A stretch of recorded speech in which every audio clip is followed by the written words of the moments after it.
Hello everybody and welcome back to another episode of Pointless Top 10, a show where we make top 10 lists of the pointless things. Why are we flying by his pointless statue in Booty Bay? Because inside pointless things are treasure.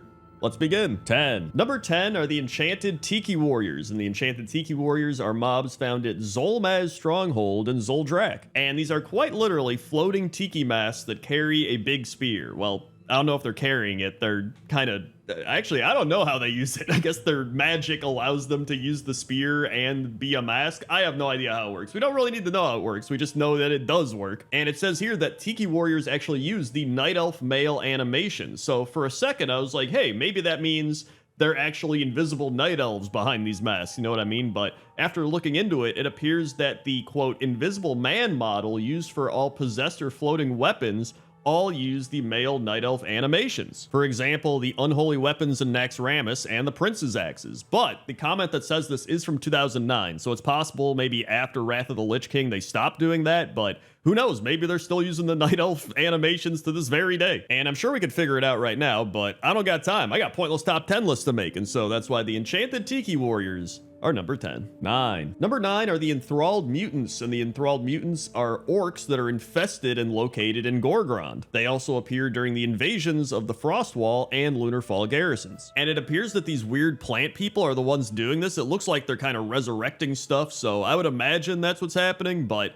listen, this was Draenor. All I remember from Draenor is sitting in my garrison, all right? But the thing is, even though these orcs are pretty unusual, I actually think they're really cool. It looks like they have half green, half kind of pale parts of their body. They've got little growths and corrupted, I don't know what that is, feathers or roots or wings on them. And they've got green leaves and stuff growing on their beard. And then their hands look like they've dipped it in red paint or something, or it's just corrupted and it's like it's moving up their arm and taking them over. Like, it actually looks really sick. And so with all that being said, these are pretty unusual mobs. You don't normally see weird mutated plant orcs walking around every day. And really, we've only seen it in Draenor. And so that's why the Enthralled Mutants are number 9. 8. Number 8 are the Wolfhawks, and the Wolfhawks are large carnivorous flying mammals which, as you might have guessed from the name, resemble a wolf and a hawk joined together. So they have the body of a wolf, but they have a bunch of feathers all over, and they have the ability to fly. But the weird thing that also makes them unusual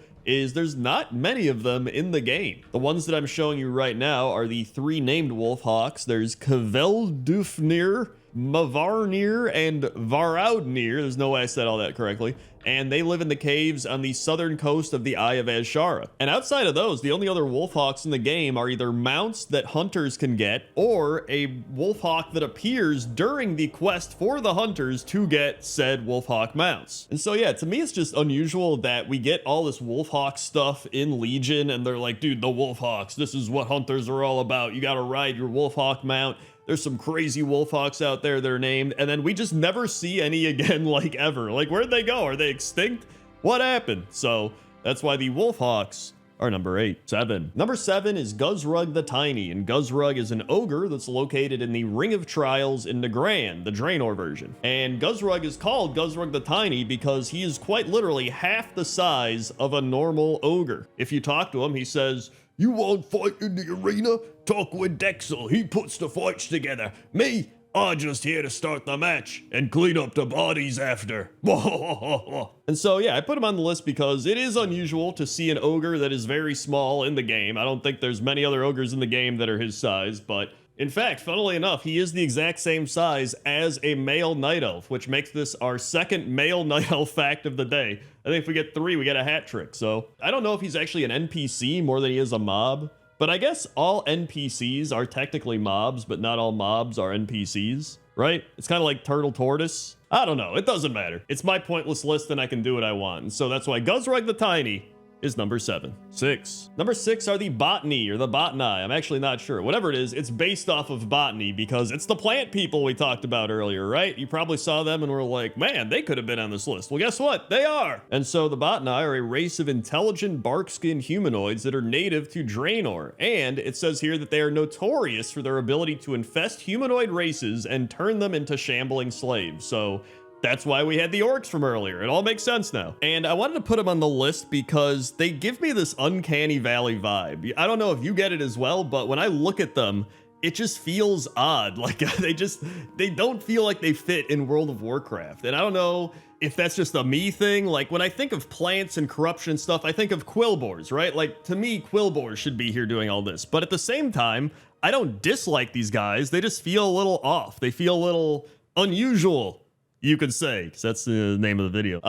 Yeah, that's why I wanted to put them on the list, and that's why the bot and I are number 6. 5. Number 5 are the Bile Scourge, and the Bile Scourge are flying demons located all over Argus. And the Bile Scourge mostly feed on the corpses of victims of the Legion, but since the arrival of the Army of Light, they have also developed a taste for demon corpses as well. And so really, these guys are just like the vultures of Argus. Like they go around looking for corpses and just feasting on them. But what I think is so cool is just their design. They've got these ridges on their back and these big decaying wings, and it almost looks like there's a skull that's trapped inside of a demon bat. You see that? Like the skull is engulfed inside of the demon skin. And it kind of gives me a Zerg vibe from StarCraft. And there's actually quite a few unusual and weird mobs located all over Argus, especially some of the demons, but these were just some of the most unique ones I found. In fact, there is a pet you can get called Ear Seeker that is a Bile Scourge that you can get in the Antoran Wastes. I don't know why he's seeking out ears, but I don't want to know. And so that's why the Bile Scourge are number 5. 4. Number 4 is actually one of my favorite ones. It is the Crabby Relic Seekers located on the Isle of Dorn. And there's nothing special about these crabs from the looks of it. They're just normal crabs, but all of them are for some reason attacking these relics. They are just snipping away at the relics. They're not actually hitting them. They're like kind of far away from the relics, but they just keep attacking all these various relics all over the area, and I don't know why. There's no quests all around here, at least no quests that involve the crabs. And when I looked into it, there was no comments about these crabs. There's no, these crabs are an objective of blah, blah, blah. It's quite literally just, these are random crabs that are called relic seekers that are, I guess, trying to get these relics. And I'm like genuinely curious. This is a better plot line than Shadowlands. Why are these crabs trying to get these relics? Is it the old gods? Do they just find the relic shiny and they like shiny things, so they just start attacking them? Maybe they think shiny things are enemies? I have no idea, but I just want to know and I'm curious, and overall it's pretty unusual, and so that's why the Crabby Relic Seekers are number 4. 3. Number 3 are pretty much all of the mobs in Drustvar. Like these are some extremely unusual mobs that you aren't really going to see in World of Warcraft. We have the Beastmen, which mostly resemble pigs, but there are some other animal hybrids here, and they are stitched together out of the corpses of humans and animals. And I actually talked about them in Pointless Top 10 creepy NPCs as well. And typically I try to not use things over and over on different lists because people will be like, oh, he already talked about this on a different list. But I thought these were unusual enough that they should make this list. And then there's also the curse-formed Ravagers, which are like the Wicker Men looking guys that look pretty unusual. In fact, there's also some curse-formed Ravager looking dogs. They're like weird Wicker Man dog creatures. I have no idea. Wicker dogs. But yeah, overall, this entire area is just filled with really unusual stuff, including some really unusual mobs. And so I had to include them all on the list. And that's why the unusual Beastmen, curse-formed Ravager, Drustvar mobs are number 3. 2. Number 2 are the Sloth Skin Nymphs located in Maldraxxus, and